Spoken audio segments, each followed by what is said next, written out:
केंद्र सरकार ने अपने कर्मचारियों को दशहरे से पहले बोनस देने का ऐलान किया।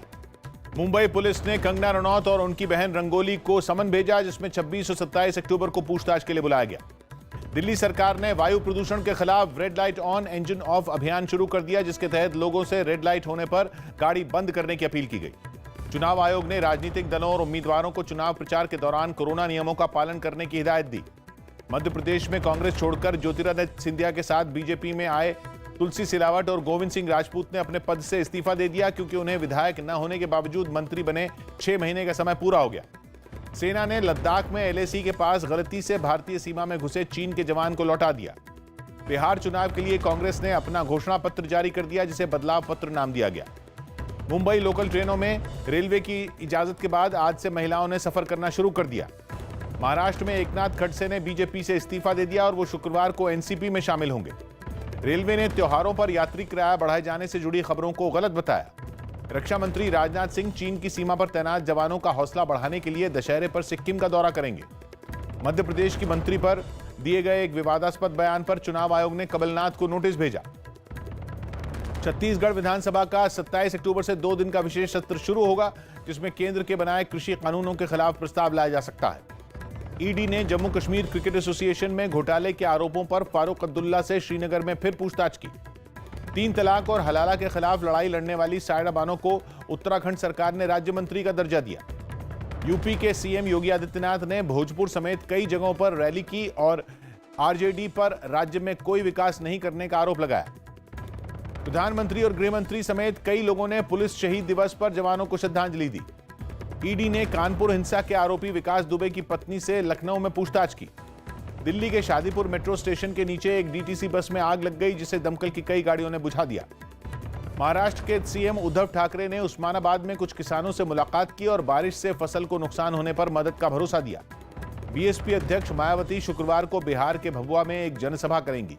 प्रधानमंत्री मोदी कल पश्चिम बंगाल के लोगों को संबोधित करेंगे और उन्हें दुर्गा पूजा की बधाई देंगे। बिहार चुनाव के लिए बीजेपी कल अपना घोषणा पत्र जारी करेगी। राजस्थान के सीएम अशोक गहलोत ने केंद्र के कृषि कानूनों के खिलाफ नया कानून बनाने का ऐलान किया। बिहार के आरा में कुछ लोगों ने केंद्रीय मंत्री आरके सिंह के काफिले को काले झंडे दिखाए और नारेबाजी की। केंद्र की एक टीम कल 2 दिन के तेलंगाना दौरे पर जाएगी, जहां वो बारिश से हुए नुकसान का आकलन करेगी। कलकत्ता हाईकोर्ट ने दुर्गा पूजा पंडालों में श्रद्धालुओं को जाने की मंजूरी नहीं दी, लेकिन पंडालों में रोज तय संख्या में अलग अलग आयोजकों को जाने की इजाजत दे दी गई। राज्यसभा चुनाव के लिए समाजवादी पार्टी के नेता रामगोपाल यादव ने यूपी विधानसभा में अपना नामांकन दाखिल कर दिया। कोरोना संकट की वजह से इस साल आरएसएस विजयदशमी उत्सव एक इंडोर स्टेडियम में मनाएगा, जिसमें सिर्फ 50 लोग ही शामिल होंगे और इस बार कार्यक्रम में कोई मुख्य अतिथि नहीं होगा। लोक जनशक्ति पार्टी ने बिहार चुनाव के लिए अपना घोषणा पत्र जारी कर दिया। यूपी में पिछले 24 घंटों में महिला और बच्चों के खिलाफ अपराध में शामिल 23 दोषियों को उम्र कैद की सजा सुनाई गई। दिल्ली के पंजाबी बाग में हुक्का बार चलाने के आरोप में एक रेस्टोरेंट को सील कर दिया गया। दिल्ली के किंग्सवे कैंप इलाके में राजन बाबू टीबी अस्पताल के कुछ कर्मचारियों ने पिछले कई महीनों से वेतन नहीं मिलने का आरोप लगाया और 2 घंटे काम बंद रखकर अपना विरोध जताया। दिल्ली के पास गाजियाबाद में पुलिस ने एक मुठभेड़ में 3 बदमाशों को गिरफ्तार कर लिया। छत्तीसगढ़ के दंतेवाड़ा में पुलिस और नक्सलियों के बीच एक मुठभेड़ हुई, जिसके बाद नक्सली अपना कैंप छोड़कर भाग गए। हरियाणा के झज्जर में कुछ बदमाशों ने एक बैंक से 7 लाख रुपए लूट लिए। दिल्ली के राजौरी गार्डन में मध्य प्रदेश के पूर्व डीजीपी कृष्णलाल राय के घर से लाखों की चोरी हुई, जिसके आरोप में पुलिस ने उनके घर में काम करने वाली एक महिला को पकड़ा। दिल्ली के नजफगढ़ में पुलिस ने एक कारोबारी से लूट के मामले में 3 आरोपियों को पकड़ लिया। आईटीबीपी ने लद्दाख में फिट इंडिया अभियान के तहत एक दौड़ का आयोजन किया, जिसमें जवानों के परिवार वालों ने भी हिस्सा लिया। यूपी के सीएम योगी आदित्यनाथ विधानसभा उपचुनाव के लिए बुलंदशहर में कल एक जनसभा करेंगे। दिल्ली के समयपुर थाने से 80 साइकिलों पर पुलिस वालों की एक पेट्रोलिंग टीम रवाना हुई, जो सड़कों पर होने वाले अपराधों और लोगों की समस्याओं को सुनेगी। कर्नाटक के मुख्यमंत्री बीएस येदियुरप्पा ने बाढ़ से प्रभावित बेलगावी समेत कई इलाकों का हवाई दौरा किया। कांग्रेस के राज्यसभा सांसद प्रताप सिंह बाजवा ने राष्ट्रपति को एक खत लिखा और पंजाब में शौर्य चक्र विजेता बलविंदर सिंह की हत्या का मुद्दा उठाया। इस खत में उन्होंने बलविंदर सिंह की सुरक्षा वापस लेने वाले पुलिस अधिकारियों के खिलाफ कार्रवाई की मांग की। हिमाचल प्रदेश में कोरोना संकट के बीच करीब 7 महीने बाद शिमला कालका ट्रेन सेवा शुरू हो गई।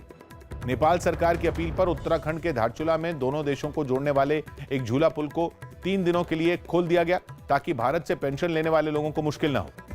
असम के काजीरंगा नेशनल पार्क को फिर लोगों के लिए खोल दिया गया। अरुणाचल प्रदेश के चांगलांग जिले में 4.2 तीव्रता के भूकंप के झटके महसूस किए गए। तमिलनाडु सरकार ने कल से राज्य में रात 10 बजे तक दुकानें खोलने की इजाजत दे दी। सूरत में एक चलती बस में अचानक आग लग गई, जिसके बाद ड्राइवर की समझदारी से बस में सवार सभी यात्रियों को सुरक्षित बाहर निकाल दिया गया। कल लेह हिल काउंसिल के लिए मतदान होगा, जिसमें पहली बार ईवीएम का इस्तेमाल किया जाएगा। मिजोरम में 3.6 तीव्रता के भूकंप के झटके महसूस किए गए। जम्मू कश्मीर के अनंतनाग में कुछ देर पहले आतंकियों ने सीआरपीएफ के एक काफिले पर ग्रेनेड से हमला कर दिया। रेलवे ने मुंबई में महिलाओं के लिए 4 और लोकल ट्रेनें चलाने का ऐलान किया। राजस्थान में एम्बुलेंस कर्मचारी यूनियन ने हड़ताल की और गहलोत सरकार पर अब तक वेतन समेत उनकी दूसरी कई मांगें पूरी नहीं करने का आरोप लगाया। केंद्रीय कैबिनेट ने इस साल जम्मू कश्मीर से 12 लाख टन सेब खरीदने के प्रस्ताव को मंजूरी दे दी। महाराष्ट्र के पुणे में पुलिस ने ड्रग्स बनाने और बेचने के आरोप में एक कंपनी को सील कर दिया और 3 आरोपियों को पकड़ लिया। पंजाब में जागरूकता अभियान के बावजूद लुधियाना में कुछ किसानों ने पराली जलाई। असम वन विभाग ने गुवाहाटी में रेल के एक इंजन को जब्त कर लिया। इस इंजन की चपेट में आने से पिछले महीने 2 हाथियों की मौत हो गई थी। ओडिशा सरकार ने भारी बारिश से जूझ रहे तेलंगाना को 5 करोड़ की आर्थिक मदद दी। भारत चीन विवाद के बीच अमेरिकी विदेश मंत्री माइक पॉम्पियो और रक्षा मंत्री मार्क एस्पर अगले हफ्ते एक साथ भारत आएंगे। पाकिस्तान के कब्जे वाले कश्मीर के गिलगित और बाल्टिस्तान में लंबे समय से जेल में बंद राजनीतिक कार्यकर्ताओं की रिहाई के लिए कुछ लोगों ने फिर प्रदर्शन किया।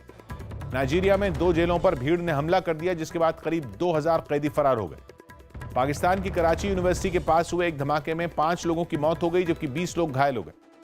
पेरिस में आईफिल टावर के नीचे 2 मुस्लिम महिलाओं को चाकू मारकर घायल करने के आरोप में 2 महिलाओं को गिरफ्तार कर लिया गया। एलएसी विवाद के बीच चीन ने चेंगडू से तिब्बत तक नई रेलवे लाइन बनाने का काम तेज कर दिया। इस रेलवे लाइन के जरिए कम समय में चीन के सैनिक सीमा पर पहुंच पाएंगे। दक्षिण अमेरिकी देश अर्जेंटीना के कोर्डोबा के जंगलों में पिछले 3 महीनों से लगी आग बुझा ली गई। लंदन में रह रहे नवाज शरीफ ने अपने दामाद की गिरफ्तारी का विरोध किया और सेना प्रमुख बाजवा और पीएम इमरान खान पर बदला लेने का आरोप लगाया। अफगानिस्तान में पाकिस्तान के वाणिज्य दूतावास के पास भगदड़ मचने से 15 लोगों की मौत हो गई। यह हादसा पाकिस्तान के वाणिज्य दूतावास के बाहर एक खुले मैदान में हुआ, जहां बड़ी संख्या में लोग पाकिस्तान जाने के लिए वीजा के लिए इकट्ठा हुए।